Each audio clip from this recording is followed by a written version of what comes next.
أعوذ بالله من شرور أنفسنا ومن سيئات أعمالنا من يهد الله فلا مضل له ومن يضلله فلا هادي له والصلاة والسلام على رسول الله سيدنا محمد بن عبد الله وعلى آله وأصحابه ومن تبع هداه إلى يوم الدين. أما بعد.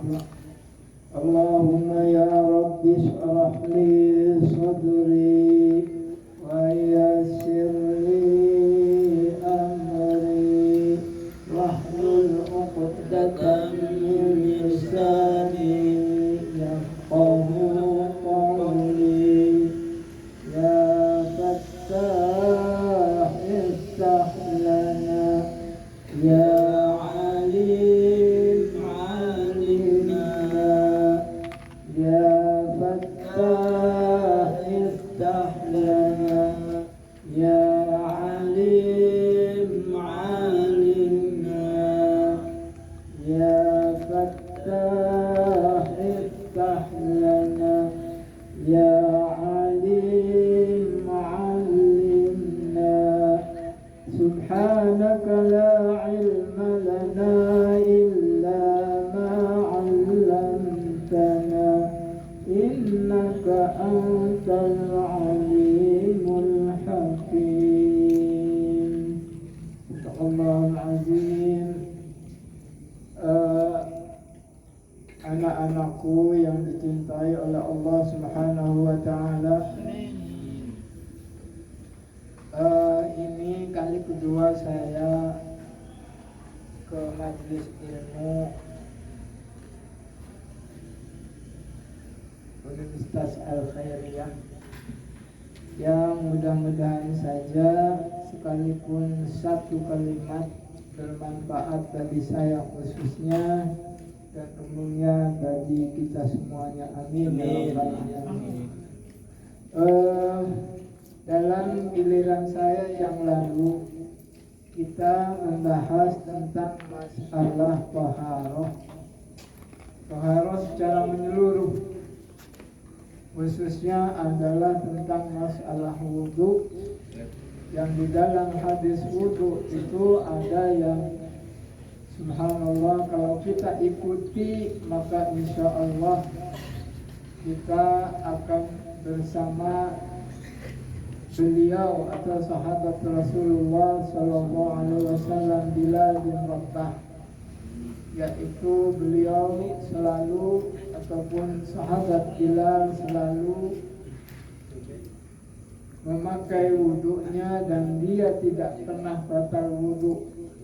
Dan setelahnya berwudu beliau berdoa, Bismillahirrahmanirrahim, Allahumma ij'alni minat tawabin waj'alni minal mutatahhirin waj'alni min ibadikas salihin. Setelahnya itu baru sholat 2 rakaat, namanya sholat usolli sunnatan li syukril wudu.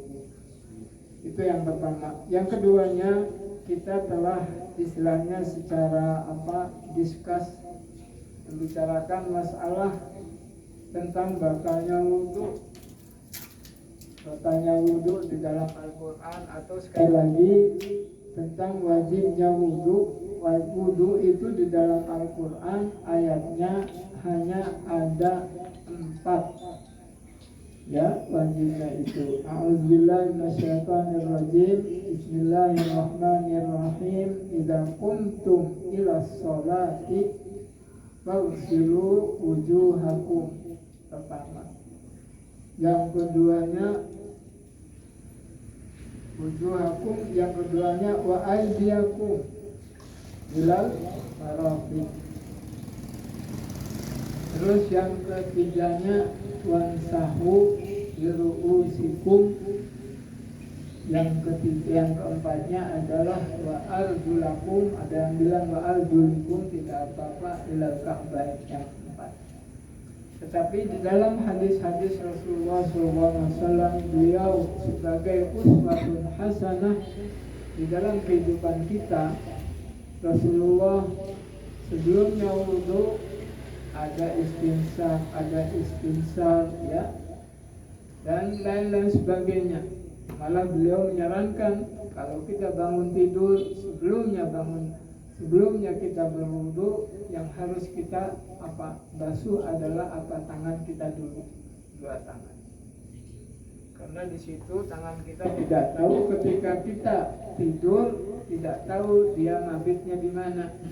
Ya, tidak tahu kita, ya, tangan kita itu kalau lagi tidur tidak tahu di mana gitu tuh melanturnya. Oleh karena itu yang pertama harus dibasuh adalah tangan. Yang ketiganya, waktu kemarin ataupun juga di bimbingan saya yang pertama, saya membahas tentang masalah batalnya wudu. Batalnya wudu itu diantara lain adalah aula mastumun nisa, atau kita menyenggol perempuan.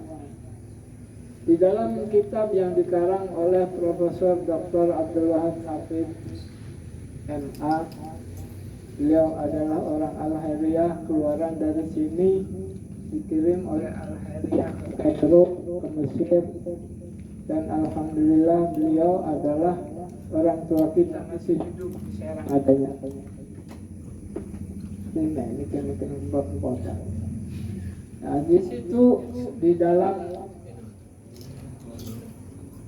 fikih muqarin namanya, ya. Fikih muqarin itu adalah fikih perbandingan mazhab. Di dalam masalah Di dalam masalah batalnya wudu ataupun kalimat aula mastumun nisa, para imam mazahib menerjemahkan la masa itu bermacam-macam, tetapi yang lebih singkatnya adalah bahwa selain Imam Syafi'i mengatakan bahwasanya la masa bermakna jima, artinya bukan hanya sekedar menjamah atau bukan sekedar nyenggol.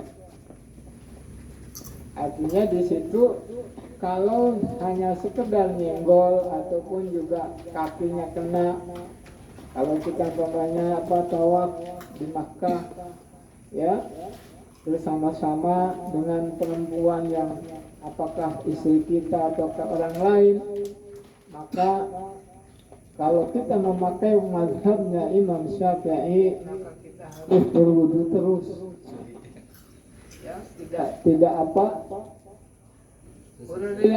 wudu terus.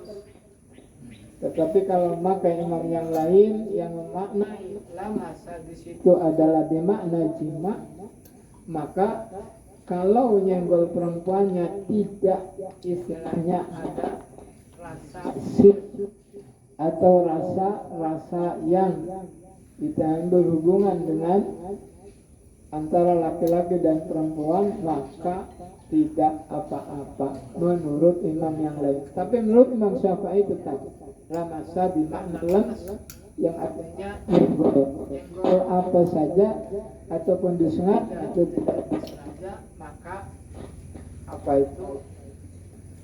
hukumnya sudah batal. Dari sini yang para hujjah, ini salahnya di sini. Ini sini salahnya. Jadi di sini yang suka dipakai oleh para para hujjaj ataupun para mu'tamir yang sedang umrah, yang memang kalau umpamanya dia makanya mazhab waktu itu tidak istilahnya pindah dulu, ya, mazhabnya, maka dia harus wudu terus. Sekarang apa bedanya dan bagaimana caranya untuk pindahnya itu? Apa pindah begitu saja? Tidak, tentunya ada cara-cara yang lain. Cara-caranya adalah sebetulnya satu, ketika kita mashur ra'si. Ya, mashur ra'si itu kalau menurut Imam Syafi'i di mana saja bisa, karena ra'sun menurut Imam Syafi'i adalah yang ditumbuhi rambut. Oleh karena itu bagi Imam Syafi'i sebetulnya kalau dia ngusap sirah ataupun ngusap endas, kalau dia lagi pakai udang-udang dimanapun juga, ketika rambut itu bisa tumbuh, dari situ dia bisa masak dan boleh menurut Imam Syafi'i. Tapi kalau menurut Imam Malik nggak bisa. Kalau masfur ra'si itu harus benar-benar. Dan disitulah perbedaan di antara imam-imam yang lain dengan Imam Syafi'i khususnya. Sebetulnya secara menyeluruh Imam Syafi'i adalah imam yang paling suci. Ya, imam yang paling suci. Artinya betul-betul hati-hati gitu. Memang ketika Imam Syafi'i ada di Baghdad, ya, ada di Baghdad belum istilahnya qaul qadim, di qaul qadim itu memang ada sedikit istilahnya rada berdekatan dengan pendapatnya Imam Abu Hanifah dan lain sebagainya. Tetapi ketika sudah di qaul jadi di Mesir, Imam Syafi'i betul-betul. Dan subhanallah, kalau menurut Imam Syafi'i, kalau mazhab yang lain, kalau yang dagingnya bisa dimakan, maka kotorannya pun juga tidak apa-apa. Saya melihat ketika saya studi di sana ya, di Mesir. Orang Mesir itu habis menggorok pokoknya jazar itu istilahnya apa?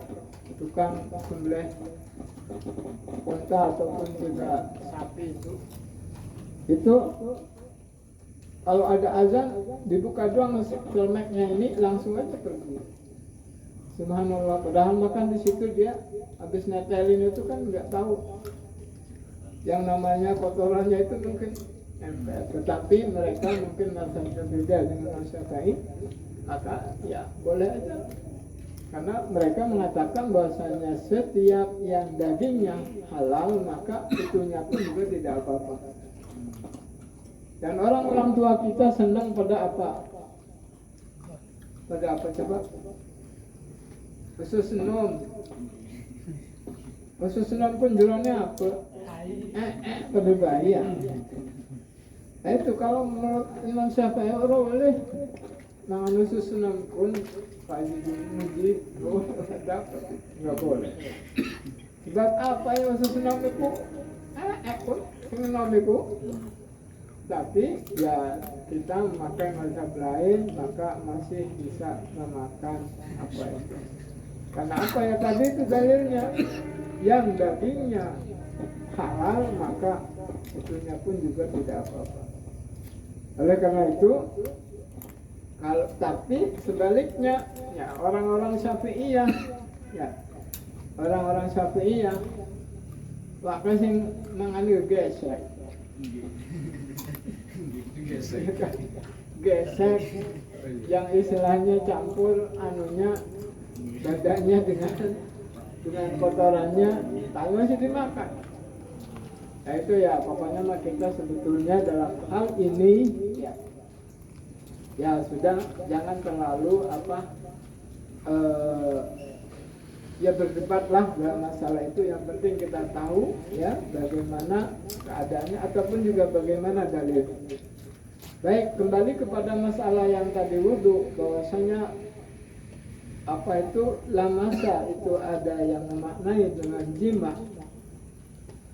Karena memang Rasulullah pernah istilahnya yang hadisnya kalau tidak salah Bismillahirrahmanirrahim an Maimunah.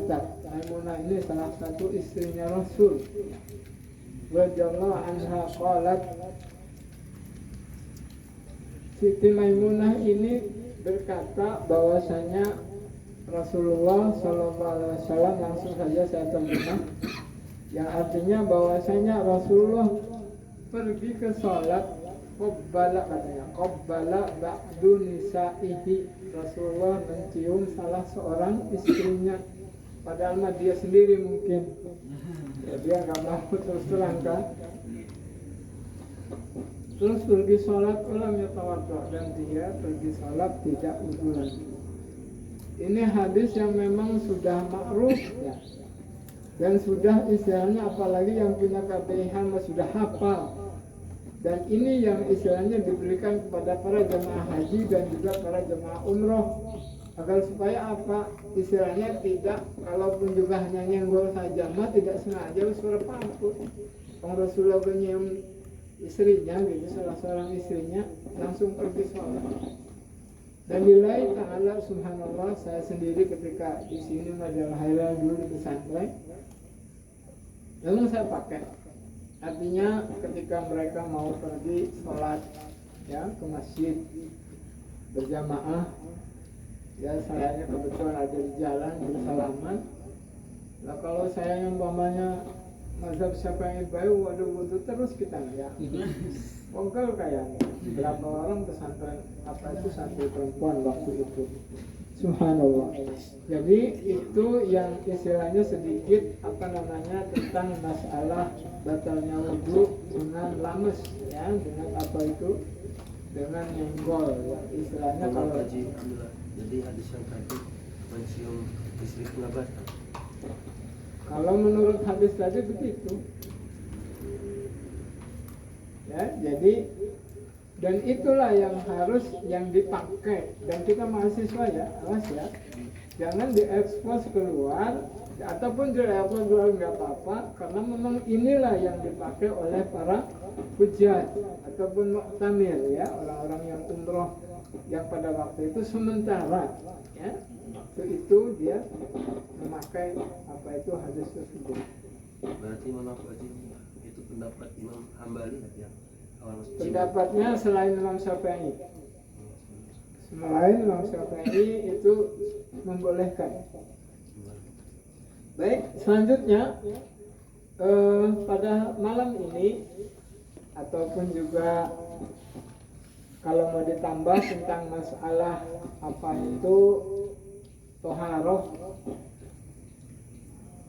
di dalam diri kita itu ada mani, ada mazi, ada wazi. Ada yang apa?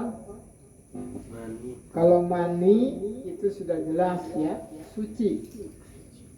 Ya, Rasulullah menyuruh pada istrinya ya untuk ngerok doang, dikerok di apa? Di jubahnya itu sampai katanya masih kelihatan itu bekas. Yang namanya mandi kan ada airnya ya, jadi masih kelihatan itunya, tapi tidak apa-apa. Yang keduanya wazi. Ada mani, ada mazi, ada wazi. Yang najis yang mana? Yang mandi sama wadi. Ada yang mengatakan hanya, nah sekarang kita ini kan kalau mani sudah jelas ya keluar dari suci ya, begitu nembak itu tas gitu ya, tidak lewat daripada apa, dari sabilen yang istilahnya di situ campur dengan baul atau dengan air seni ya, itu mani. Karena anunya itu beda ya. Jadi kenapa mani itu tidak najis? Karena dia keluar dari apa itu, dari barang itu ya, tidak melewati apa itu yang tempatnya air seni. Oleh karena itu dia suci, dan itu memang apa, asas daripada kita adanya manusia. Yang keduanya, setelahnya keluar mani itu pas gitu, ada yang rembes cairan itu, apa itu namanya? Mazi. Ya, itu mazi namanya. Kalau mazi itu ngerembesnya itu melalui apa? Melalui jalan baul ataupun jalan kencing Begitu pula wazi. Ya. Kalau wazi itu yang mana? Yang wazi itu sebetulnya sebelum, ya, sebetulnya ada yang mengatakan wazi itu hampir sama dengan mani, tapi di situ ada pendapat yang berbeda. Jadi wazi itu adalah ketika kita ereksi.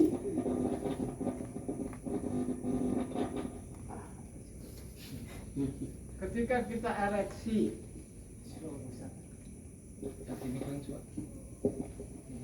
ketika kita ereksi, ya kita apa?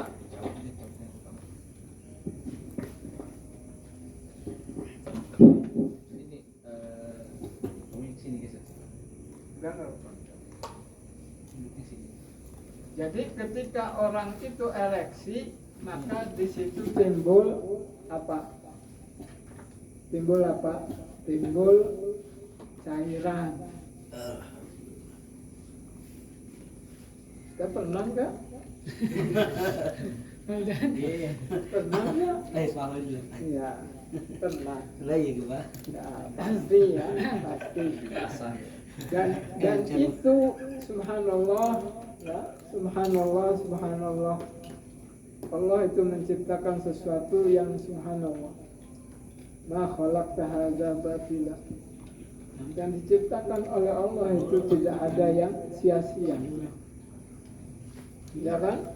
Coba kalau orang umpamanya tidak keluar itu wazi, waduh, susah ya. Jereh katanya, susah masuknya lagi. Jereh begitu. Baik. Jadi sekali lagi ada yang mengatakan yang namanya wazi itu tidak apa-apa. Itu dia. Karena apa? Karena dia itu calon mani. Itu yang mengatakan tidak apa-apa, tidak najis.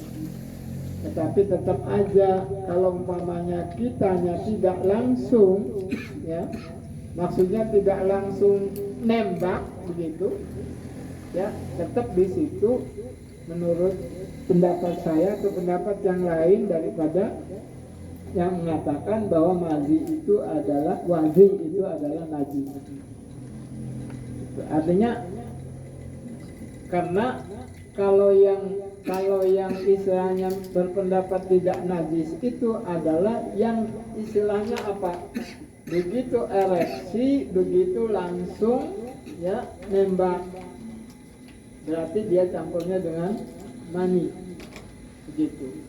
Kecuali istilahnya setelahnya itu baru istilahnya mazi itu benar-benar adalah hukumnya najis. Hadanallahu mudah-mudahan apa itu sedikit ya masalah ini kita bisa nanti sharing lagi dan berdiskusi lagi. Pada malam ini saya ingin membacakan satu hadis. Hadisnya sebetulnya adalah hadis yang untuk bersih dan juga untuk kaya, yaitu hadis tentang salat duha.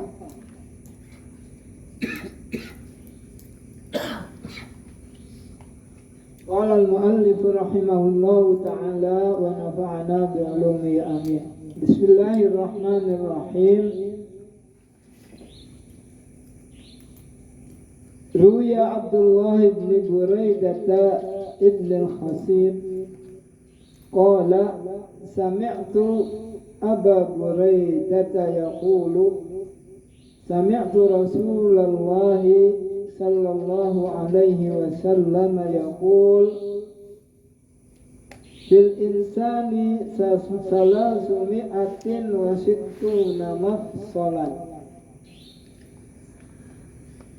فعليه أن يتصدق عن كل مفصل منه بصدقة.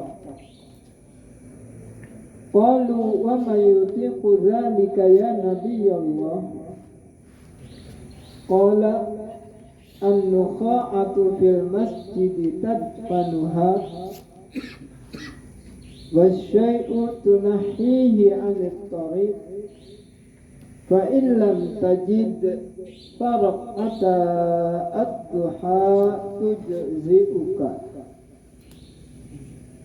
Diriwayatkan dari Abdullah bin Buraidah ibn al-Khasib berkata, saya mendengar Aba Buraidah atau bapaknya sendiri berkata, saya mendengar Rasulullah Shallallahu Alaihi Wasallam berkata atau bersabda bahwa fil insani salasumi'atin wa sittuna mafsalan. Pada diri manusia ini kita semuanya terdiri dari 360 sendi. Manusia semuanya terdiri dari 360 sendi. Ini kata siapa? Sabdanya Rasulullah Sallallahu Alaihi Wasallam. Subhanallah. Rasul itu bukan dokter, bukan apa ya. Tetapi memang kalau Rasulullah apa, in huwa illa wahyun yuha. Jadi ma yantiqu wa ma yantiqu 'anil hawa in huwa illa wahyun yuha. Rasulullah bersabda bahwasanya lil insani salasumi'atin wa sittuna mafsalah. Bagi manusia itu terdapat 360 sendi. Terus kata Rasulullah, wa alaihi ayyatasaddaqa ala kulli mafsalin minhu bisadaqah.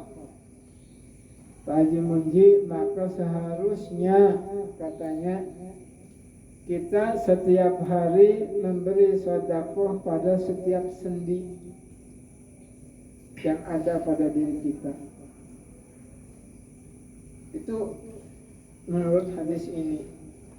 Ya, fa'alaihi ayatasaddaqa bikulli mafsalin minha bisadaqah. Terus kata Rasulullah, kata orang-orang yang mendengar apa sabda Rasulullah pada waktu itu mengatakan,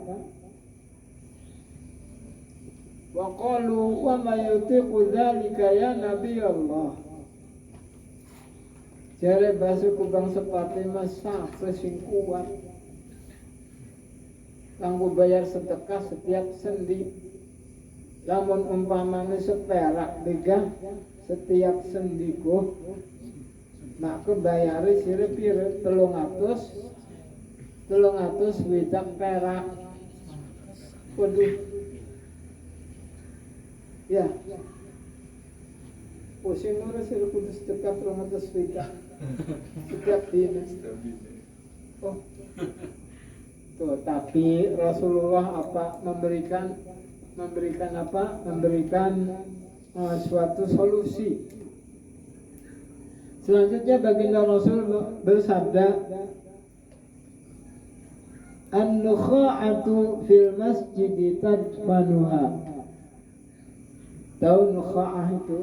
An-nukha' itu maaf yang kalau orang lagi ada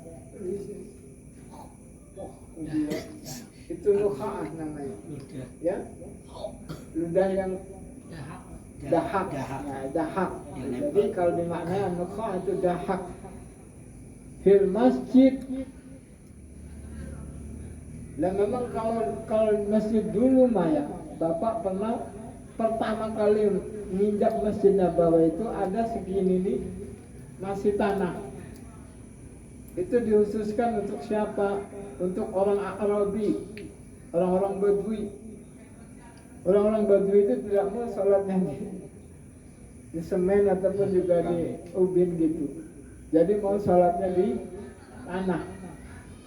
Nah maka Rasulullah bersabda apa? An-nukha'atu fil masjid tadfanuha. Kalau kamu melihat dahak di masjid, kubur. Artinya apa? Kalau pemain ada di sini, ya, maka buat lubang sebelahnya yang tadi, ya, dahak itu kubur ke situ. Artinya biar apa? Biar atasnya suci. Karena tadi apa? Si dahaknya itu sudah terkubur di dalam. Rasulullah memberikan solusi begitu. Jadi kalau tidak kuat membayar apa itu sedekah untuk setiap sendi, maka pertama yang harus kamu lakukan adalah apabila melihat dahak di masjid katanya maka engkau kubur. Namun sengkima nengkini neng masjid ya mbuning curug ya mbuning ciluit mbuning apa kan di mana saja kalau ada masjidnya kotor ataupun juga musolanya kotor sapu. Itu maksudnya. Jadi apa? Bukan ya itu dulu kan Rasulullah. Bukan sekarang. Kalau sekarang mah musolanya kotor, masjidnya kotor disapu sama kita. Itu sudah sama saja kita memberikan sedekah pada sendi. Maksudnya mah apa? Kita hanya menggerakkan tubuh. Ya kan? Karena apa? Islam itu sehat. Islam itu sehat. Sehat akal, sehat badan dan sehat pikiran. Kalau katanya masjidnya tidak ada, anukha'ahnya tidak ada, dahaknya tidak ada, maka apa katanya? Asy-syai' tunahihi fit-thariq. Ada sesuatu yang berbahaya di jalan kita singkirkan. Ada paku, ada duri, ada apa dan lain sebagainya yang berbahaya. Asy-syai' tunahihi fit-thariq. Jadi menyingkirkan sesuatu yang berbahaya dari jalan. Itu yang kedua, solusi yang kedua. Nah kalau itu juga tidak ada, kalau dahak atau umpamanya masjidnya sudah bersih, yang keduanya umpamanya jalannya sudah diaspal bersih, ya semuanya bersih, maka yang ketiganya solusi daripada sedekah kepada sendi itu adalah apa? Raka'at duha tujzi'uka. 2 rakaat salat duha itu sudah cukup bagi kamu. Subhanallah. Jadi makanya saya katakan salat duha adalah salat kaya, salat bersih dan salat apa? Salat yang memang sehat. Apalagi kalau salat duhanya itu bukan hanya 2 rakaat. Ada yang sampai 8 sampai 12 rakaat. Tetapi di sini katanya yang khususnya untuk sedekah pada sendi maka cukup 2 rakaat saja. Raka'at duha tujzi'uka. Jadi subhanallah, salat duha apalagi yang kalau umpamanya salat duhanya sampai 12 rakaat. Yang 14 enggak ada, 12 rakaat terakhir. 8, 12. Pokoknya Rasulullah mengatakan ada 2 rakaat itu sudah cukup. Anak-anakku ataupun adik-adikku, bahwasanya Rasulullah SAW memberikan solusi pada kita untuk memberi sedekah pada sendi. Maksudnya apa? Maksudnya kita ini orang hidup jangan istilahnya apa? Jangan istilahnya ngedang bae cek orang Sunda mah. Ya, tetapi berjalan.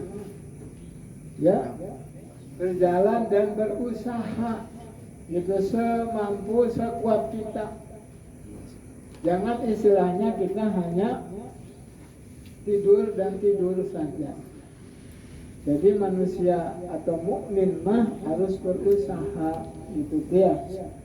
Sekali lagi hadis ini adalah hadis yang biasa ya disampaikan oleh para asatidz di majelis-majelis ta'lim khususnya untuk ibu-ibu itu ya, agar supaya paginya itu ya mereka melaksanakan salat duha.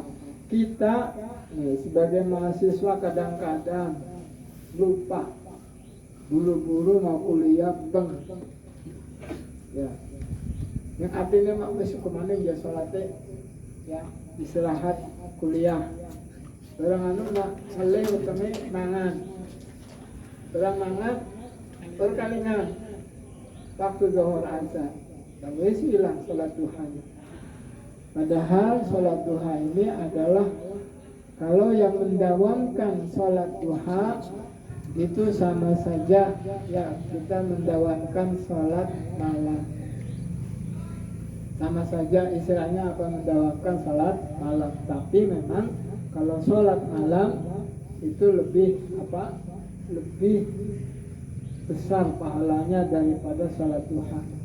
Karena apa di situ Allah Subhanahu wa taala turun ke langit dunia di dalam suatu hadis yang mengatakan siapa yang akan memohon kesehatan saya beri sehat. Siapa yang mohon rezeki saya beri rezeki. Siapa yang mohon apapun akan saya beri semuanya. Itu adalah doanya Allah Subhanahu wa ta'ala kepada kita. Tetapi kitanya yang kadang-kadang berdoanya kurang kepada Rasulullah atau kepada Allah Subhanahu wa ta'ala. Padahal subhanallah doanya semua orang ya termasuk Anda semuanya itu pasti terkabul. Apa deh? Pasti terkabul. Namun percaya Pak Bapak sudah merasakan semua doa saya, alhamdulillah sudah terkabul.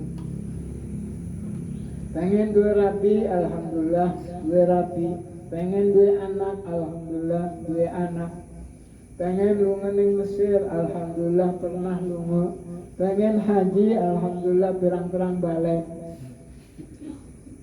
Benar? Bukan, enggak mengkong. Dan kadang-kadang saya mau haji itu khususnya dari ketika di Kairo dulu, nggak punya duit, Pak Haji, nggak punya uang. Tapi biasa kalau main ke kedutaan besar Indonesia di Kairo itu, paspor itu saya bawa aja ke kantor. Suatu hari saya nggak punya uang. Orang kedutaan itu udah hafal sama saya.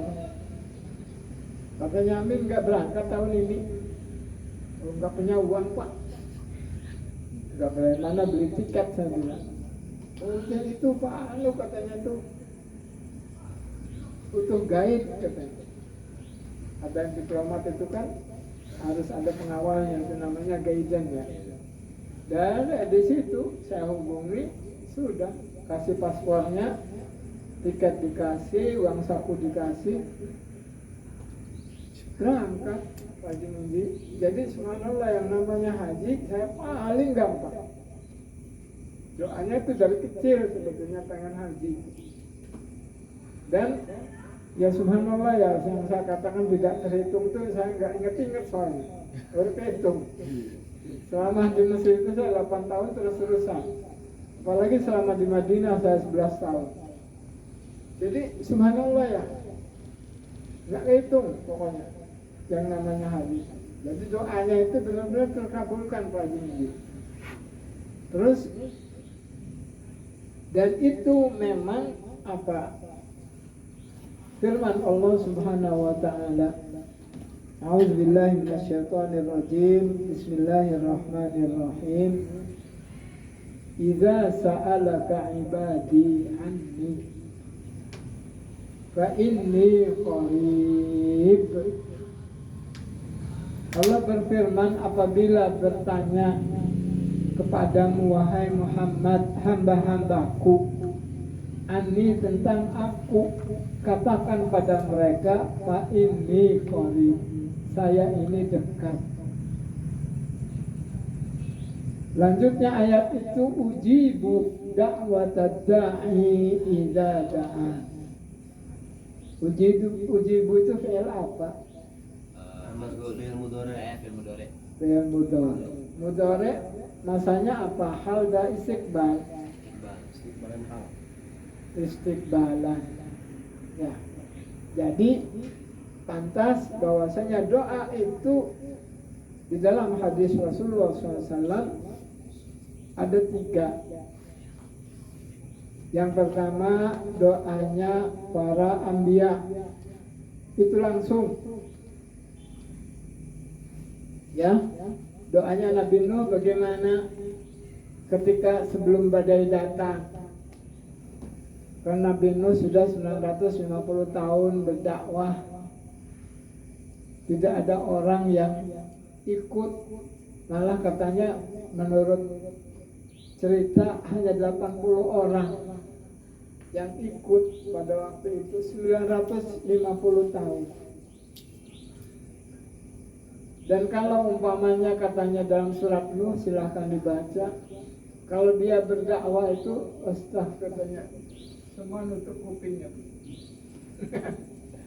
Kaumnya itu tidak mau yang ini. Subhanallah. Jadi yang doa itu terkabulkan, doa para nabi yang pertama. Yang kedua, doa itu pasti dikabulkan bagi siapa? Bagi orang yang dizalimi. Sebagaimana dalam hadis Rasulullah, da'watul mazlumi la tuhjabu. Doanya yang orang yang dizalimi itu tidak ada halangan. Yang ketiganya, doa kita itu diijabah, tapi nanti katanya. Kapan? Ketika kita di surga. Amin ya rabbal alamin. Kita sekarang ini mahasiswa pengen ngiler kalau ngelihat apel. Uang-uang mau pada mangani apel pengennya. Nah, gerentos ati ngirku juga mengko, jegah, kata orang pramati.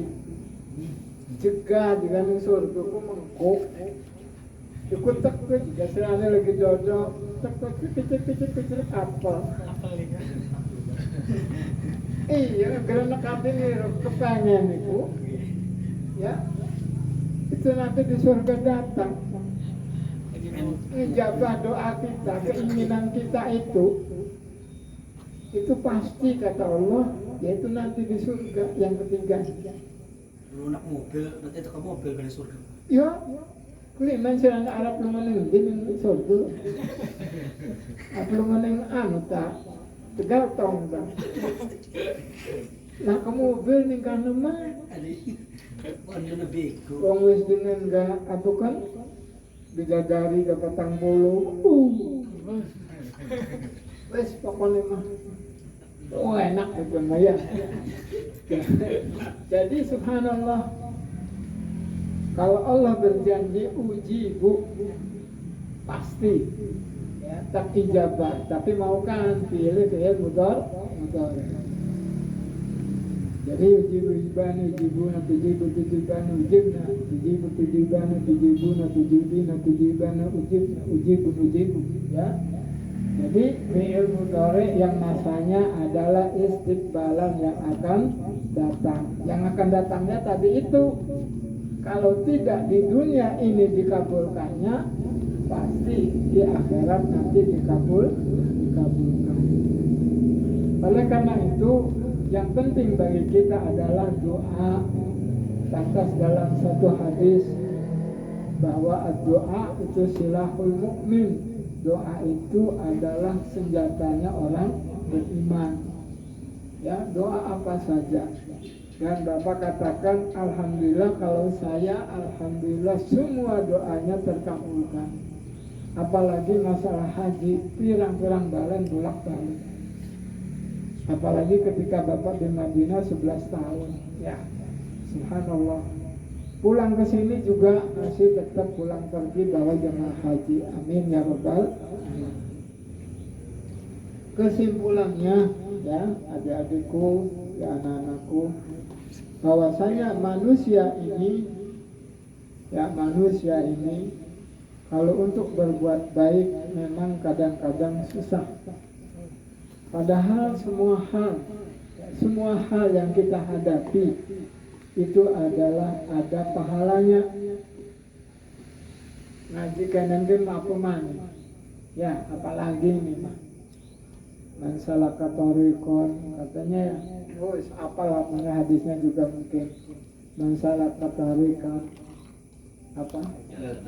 Yaltamisu fihi apa yaltamisu fihi al-ilma sahhalallahu tariqan ilal jannah. Dan subhanallah itu sudah hafal para ibu-ibu juga di. Nah sekarang apalagi ngaji, belajar kamu, ya kuliah kamu, jalan dari umpamanya Curug ke sini untuk talabul ilmu. Apakah ngaji begini, apakah kuliah, apakah apa saja. Apakah bertanya kepada Pak Haji Munji atau bertanya sama saya atau pada teman dan sebagainya sudah pahala, sama saja subhanallah. Kapan saja. Tapi kadang-kadang kitanya juga dosanya cepat. Dosanya cepat. Janji sama teman, oke namanya ya. Besok ini oke namanya. Tapi barang anu, janjinya apa? Janjinya. Tapi kalau insya Allah nggak masuk orang munafik ya. Alhamdulillah yang betul-betul cirinya orang munafik mah apa katanya? Ayatul munafiqi salah satu. Idza hadatsa kadzaba wa idza amana khan wa idza tumina khana wa idza wa'ada akhlafa. Jadi ciri-ciri orang munafik itu ada 3. 1, kalau dia bicara idza hadasa bohong. Oke-nya iya itu tapi mudah-mudahan yang itu tidak masuk pada munafik ya. Alhamdulillah orang munafik mawangan sudah jelas dia diancam oleh Allah, innal munafiqina fi darkil asfali minan nar. Alhamdulillah min dzalik. Alhamdulillah sampai begitu. Kalau yang begitu masya Allah katanya nifak. Nifak enggak sama dengan munafik ya, pada bahaya. Cuman apa beda-beda tipis gitu.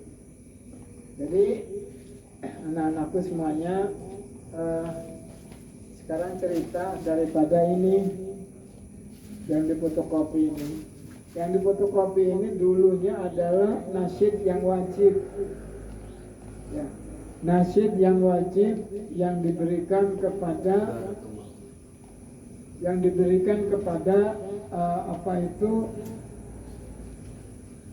para santri yang pada waktu itu belum al-hairiyah tapi di Nahdlatus Syubanul Muslimin, di santri pergerakan pemuda Islam. Ininya tidak memakai timbangan nasyidnya ataupun lagunya, tidak memakai timbangan do re mi fa sol la si do, karena bapak saya tidak belajar.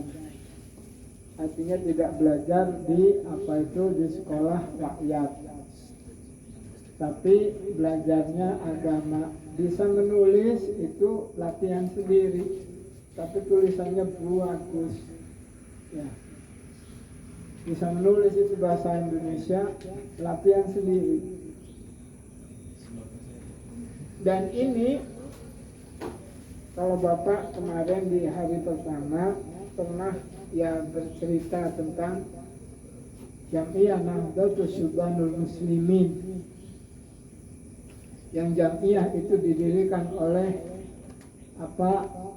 Syekhul Masyayikh Kiai Haji Sam'ud bin Alwiyan.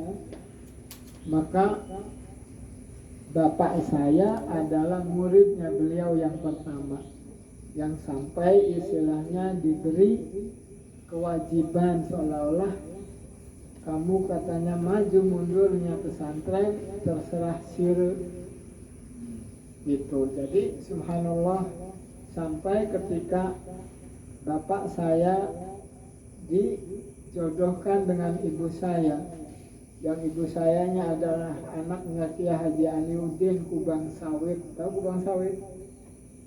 bakal lurus ya. Kubang sawit pun di sana tuh. Daerahnya daerah Grogol dulu ya. Mau ke sini. Jadi di situ Madrasah Kubang Sawit itu Madrasah Al-Khairiyah cabang nomor 2. Pertama, yang cabang nomor pertama adalah Blingseng kalau nggak salah. Blingseng itu yang pertama, yang keduanya Kubang Sawit. Nah, Kubang Sawit itu ada siapa? Ada Kiai Haji Aliuddin. Siapa itu Kiai Haji Aliuddin? Kiai Haji Aliuddin itu adalah tokoh masyarakat yang apa itu yang wong sugih digano. Rabine genenem.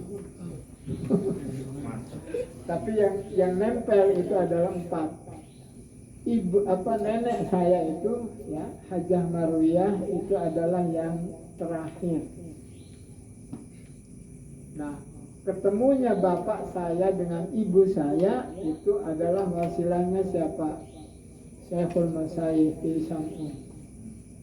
Ibu saya yang pertama adalah jatuh perawannya dengan bapak Kiai siapa? Bapaknya Kang Wawi, Ustadz Sahin pertamanya, tetapi belum nikah. Ketika Kisampun datang ke rumahnya abang saya, Kiai Haji Aliuddin, ibu sayanya lari-larian. Yang kata beliau sudah katanya bocah malam melayu-melayu bayam aja dipaksa. Jika kena anak kita beh. Wongnya bagus, gagah, jika pintar. Lah kata Kiai Aliuddinnya kakek saya. Lah yainya punya anak ke beta. Enjo Rahmat yang masih cilik kan.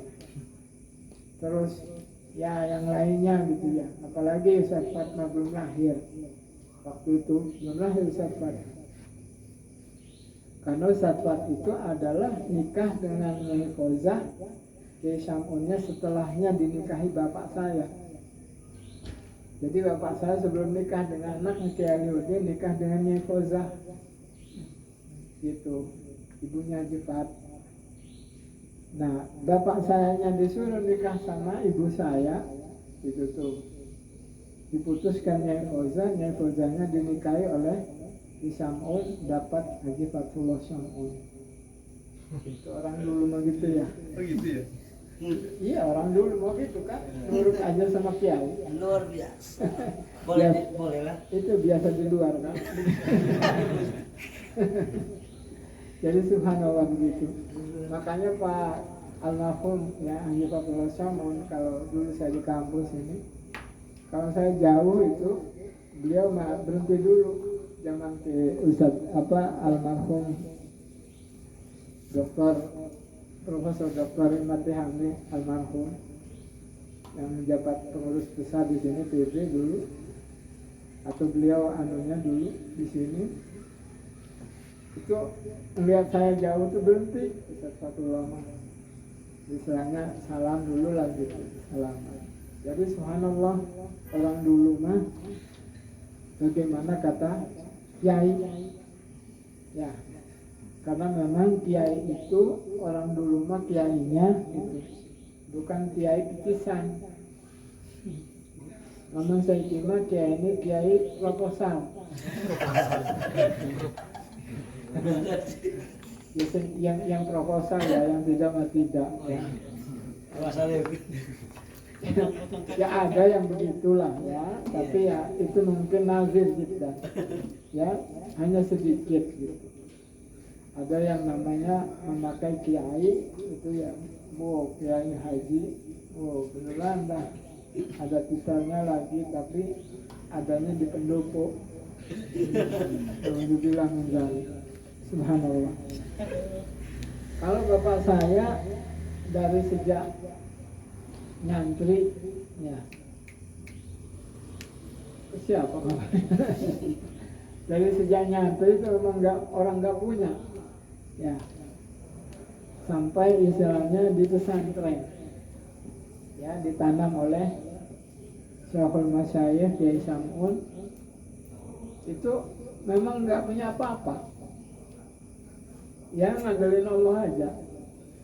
Sampai ya itu ada cerita yang pernah saya ceritakan atau belum. Pernah kata, tapi temannya, bapak saya mah temannya dengan Profesor Sabri Hasan ya, mertuanya Ustaz Wahab Afif. Pak Sabri Hasan itu setiap malam Jumat ngajinya di Citangkil sana, Citangkil lama, di masjidnya itu. Sebelum jadi pengurus besar juga sudah di sana ngajinya.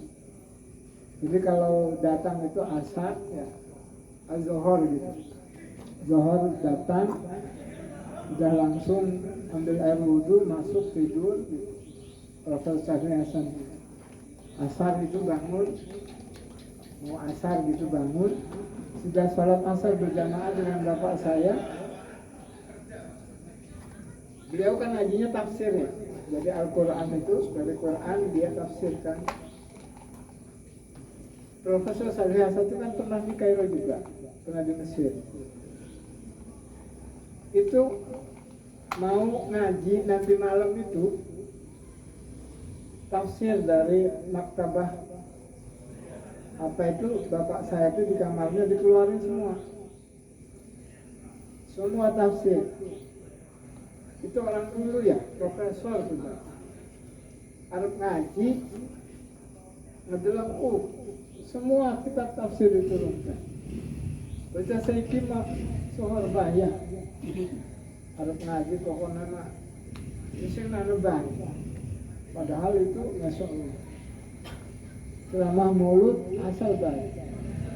Sing diceramai ketemu je anu zamannya anu Islah ngarang-ngarang macet. Kalau saya terus terang saja, kalau yang hubungannya dengan Rasulullah SAW tidak bisa saya ngebangun, tidak bisa saya ngarang, dan tidak bisa. Kecuali istilahnya saya membahas tentang bagaimana baginda Rasul nanti jadi syafi'i. Ada hadisnya, gitu ya. Kalau umpamanya menjelaskan lahir Rasul, waduh, jerenana anu sudah Abu Jahal segala, Abu Lahab, astagfirullahaladzim, dari kita kayak merubai. Nambah-nambahin aja. Ya namanya biar rame, pagi biar rame. Jadi Krishna, Abu Bakar segala lah. Nah ya memang belum Abu Bakarnya dia belum Islam ya. Itu zaman itu mah Abu Bakar Islam setelahnya ada Rasul. Umar juga begitu. Subhanallah. Itu mah ambraan teman-teman yang Abu Jahal, Abu Lahab, Abu Sufyan lah semua ada diselupin. Nah, nggak sanggup itu. Walaupun ya istilahnya ada sih hubungannya dengan Rasul ya. Tapi hal-hal yang ngarang begitu, khususnya kita semuanya ya, sebagai yang orang yang selain mahasiswa masyarakat, boleh kita tahu tapi jangan di ekspos terlalu gitu ya, apalagi yang hubungannya dengan baginda Rasulullah Sallallahu Alaihi Wasallam. Saya takut dengan hadisnya Rasul, ancamannya apa? Man kadzaba alayya muta'ammidan falyatabawwa maq'adahu minan nar. Sing sapu-sapu juga bohong ya, mengada-ngada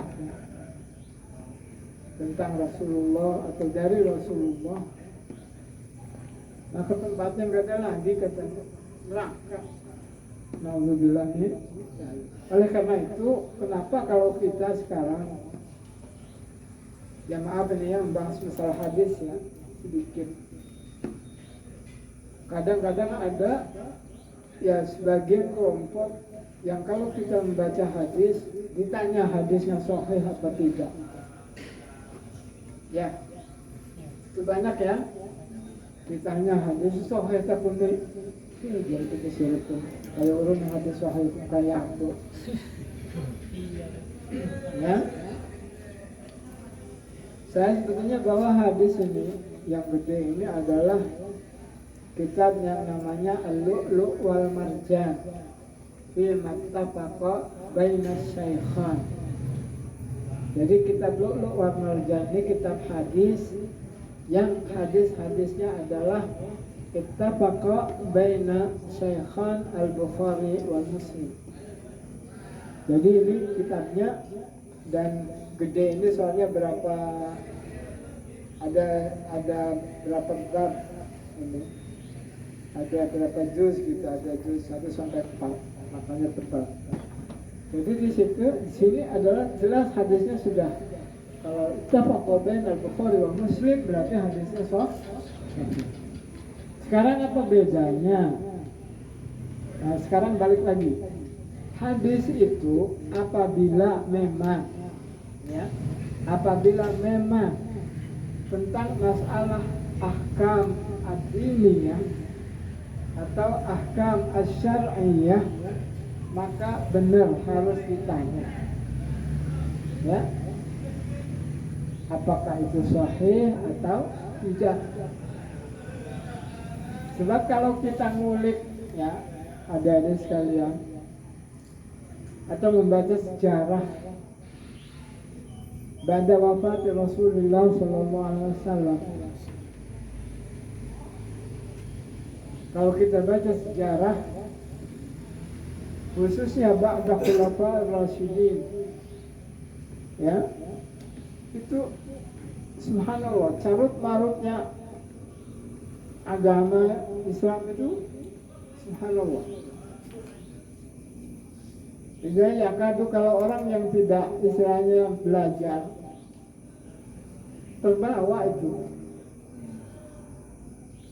Orang kalau umpamanya subhanallah, padahal mereka itu orang mukmin, orang Islam, tapi suaranya beda. Bedanya apa?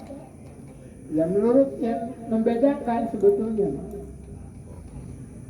kalau dalam masalah syariahnya kadang-kadang sama. Taruhlah katanya orang Syiah, atau umpamanya kita ini di sini, maaf, ada yang katanya celananya udah cingkrang. Ada yang ngomong, cemburu sudah cingkrang tuh. Kok gitu sih?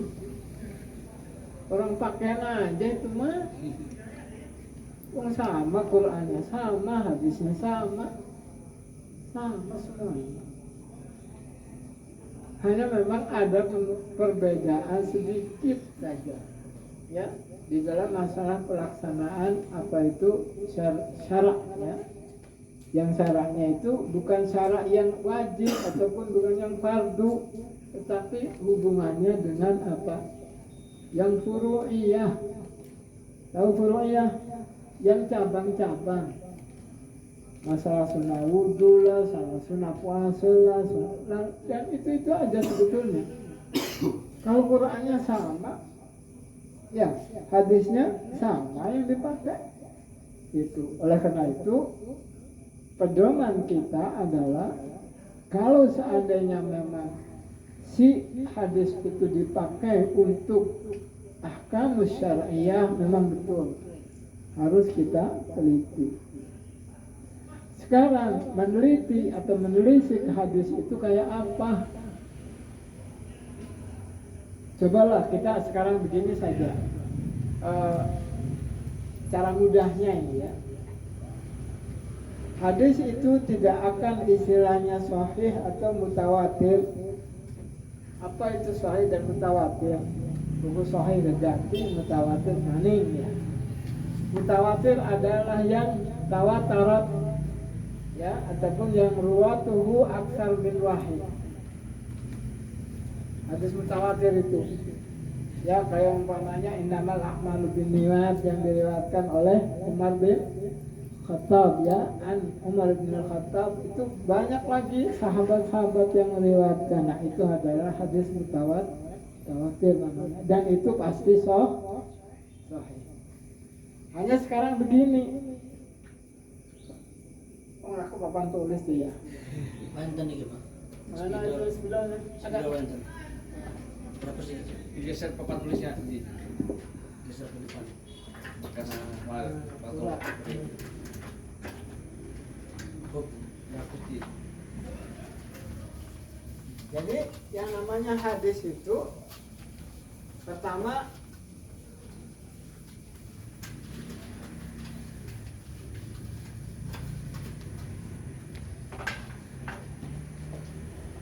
hadis adalah atau sunnah adalah masodara an Rasulillah sallallahu alaihi wasallam min qaulin aw fi'lin aw sifatin.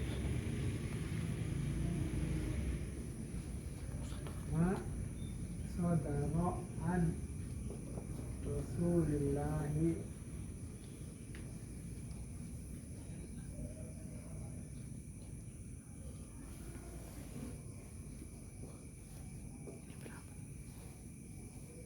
min qaulin aw fi'lin aw takwirin aw sifatin. Sunnah ataupun hadis adalah yang timbul dari Rasulullah SAW daripada perkataan, perbuatan,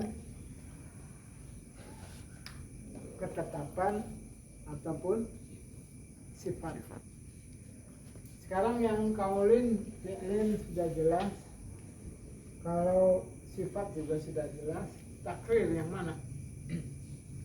Takrir itu kebanyakan adalah pernah Rasulullah SAW lewat dalam satu kebun kurma, ya, yang pada waktu itu para petani kurma itu lagi nyunati si kurmanya itu. Sebab kurma itu kalau umpamanya tidak disunat, diambilin gitu, maka kalau megar begitu brak, jatuh semua. Bukan kayak beluluk kelapa. Kalau beluluk kelapa maka jatuh, kalau kita himpit dia jatuh sendiri kan. Satu. Pada waktu itu kata Rasulullah jangan diambil, biar banyak katanya kan gitu ya. Terus ya namanya para petani akhirnya mengikuti apa yang sabda Rasulullah. Begitu diikuti ternyata panennya tidak berhasil. Karena apa? Si kurmanya hancur, istilahnya apa, tidak berbuah baik.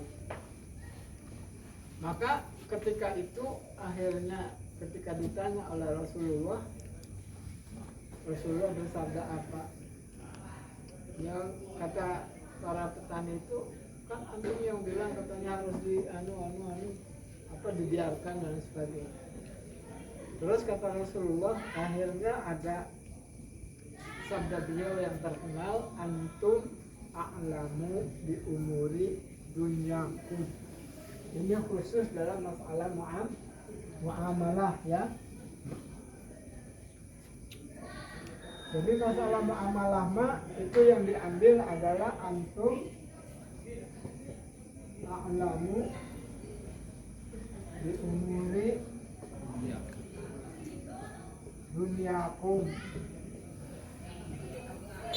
Kamu katanya semuanya yang lebih tahu daripada hal-hal duniawi gitu. Masalah mengenai perbankan, masalah apa itu apa saja lah yang masalah duniawi ya, itu Rasulullah SAW yang dipakai dalil adalah sejarahnya tadi itu antum aklamu di umur dunyakum. Akhirnya ditetapkan sebagai takrir ya, ketetapan bahwasanya hal-hal yang duniawi ya itu diserahkan kepada kita.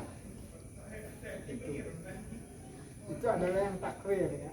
Sekarang yang sifat sudah jelas ya, sifat Rasulullah apanya saja, makannya ya, makannya Rasulullah itu selalu sayamud itu adalah selalu dengan kanan. Dan kalaupun jalan juga ya selalu Rasulullah mendahulukan yang kanan. Ya, kalau jalan silahkan duluan yang kanan. itu tayamum. Minum jangan biasakan dengan kiri. Kalau pemuda biasanya khususnya mahasiswa banyak yang saya lihat ya selalu memakai kiri. Saya juga dulu ya masih memakai kiri.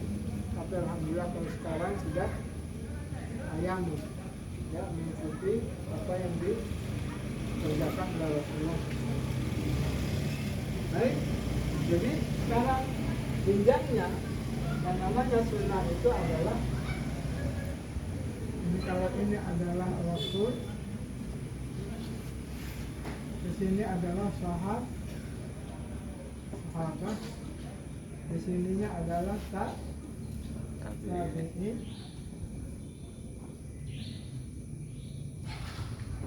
di sininya adalah tabi'in. Nah, sekarang yang namanya sahabat ini pun juga masih jadi apa? Masih jadi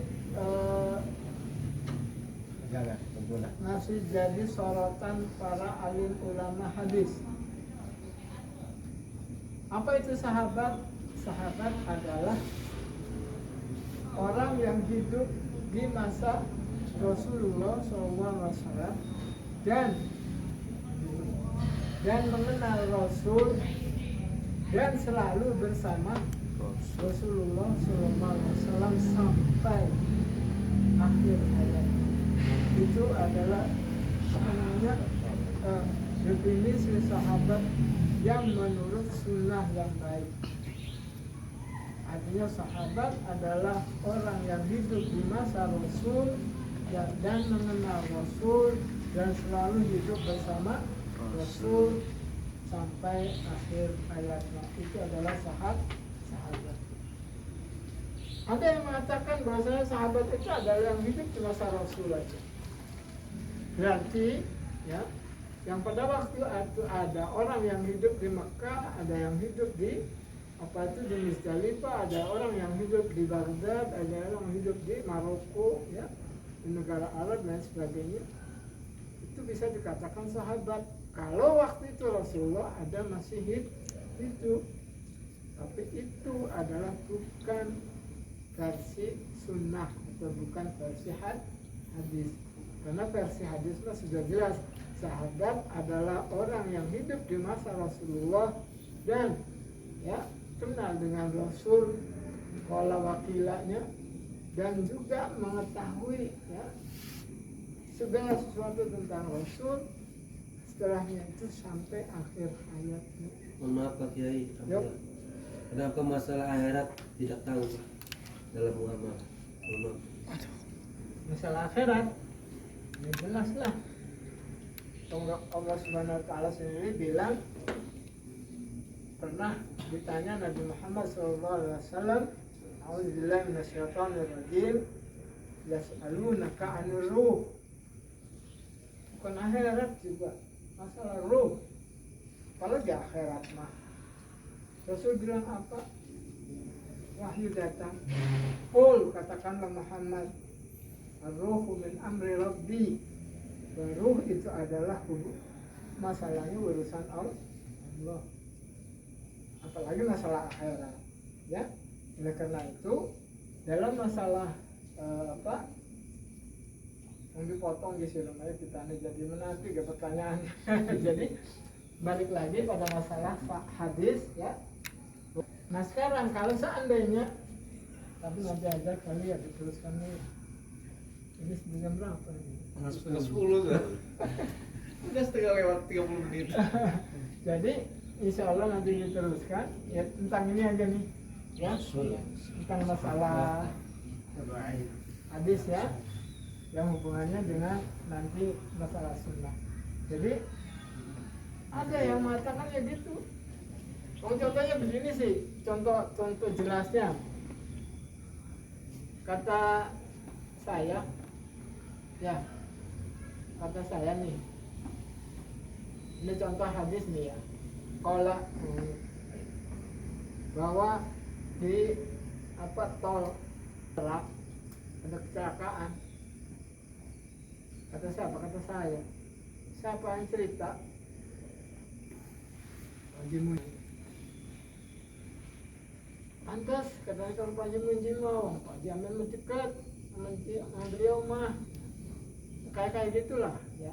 Dulu juga dalam masalah ini nih, sunnah itu kayak gitu juga anunya. Di dalamnya itu ya, diskusinya para sahabat. Dan Allah yakum jami'an, insya Allah bermanfaat bagi kita. Amin. Sudah jam 9:30. Kalau saya mau disantang sampai jam 12 ya jadi kita Ada tidur ini. Tidur dulu. Jadi insya Allah diteruskan tentang masalah ilmu hadisnya ya. Iya. Insya Allah dan Allah yakum jami'an, mudah-mudahan apa itu bermanfaat bagi saya khususnya dan bagi kita semuanya. Amin ya rabbal alamin. Dan jangan lupa sholat duhanya ya. Sholat duha itu adalah sholat kaya. Dapat orang kaya, Pak. Hah? Dapat kaya. Iya, kata siapa? Satu lagi. Jangan takut kaya. Abu Bakar. Terima kasih kepada Pak Kiai Amin Subromaisi atas segala ilmunya. Mudah-mudahan kita bisa amalkan dan bisa kita sampaikan kepada saudara-saudara kita yang lain. Amin ya Allah ya Rabbal alamin. Acara selanjutnya yaitu doa atau penutup kepada Pak Kiai Haji Amin Subromaisi. Pada sesi Kepadanya kami persilakan.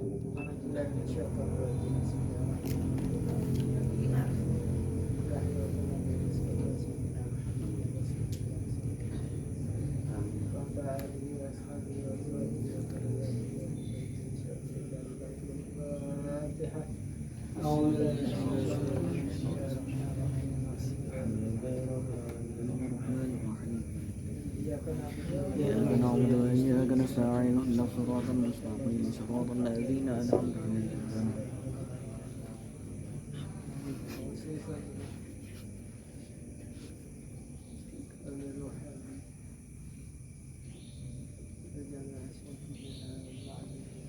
الفاتحة. بسم بسم الله الله الرحمن الرحيم. الحمد لله رب العالمين. إياك نعبد إياك نعبد وإياك نستعين اهدنا الصراط المستقيم صراط الذين أنعمت عليهم آمين آمين. اللهم صل وسلم وبارك في الأولين اللهم صل وسلم في الآخرين وبارك وسلم وبارك وتبارك وتعالى سيدنا أصحاب رسول الله أجمعين. اللهم انفعنا بما علمتنا وعلمنا ما ينفعنا وزدنا علما وفهما وزدنا علما وفهما ورزقنا علما. اللهم إنا قد استمتعت بما علمتنا فاتنا عند حوزتنا يا رب العالمين. اللهم ربنا يا الله أرنا الحق حقا وارزقنا اتباعه وأرنا الباطل باطلا وارزقنا اجتنابه. ربنا هب لنا من أزواجنا وذرياتنا قرة أعين واجعلنا للمتقين إماما. ربنا آتنا في الدنيا حسنة وفي الآخرة حسنة وقنا عذاب النار. سبحان ربك رب العزة عما يصفون السلام على المرسلين والحمد لله رب العالمين.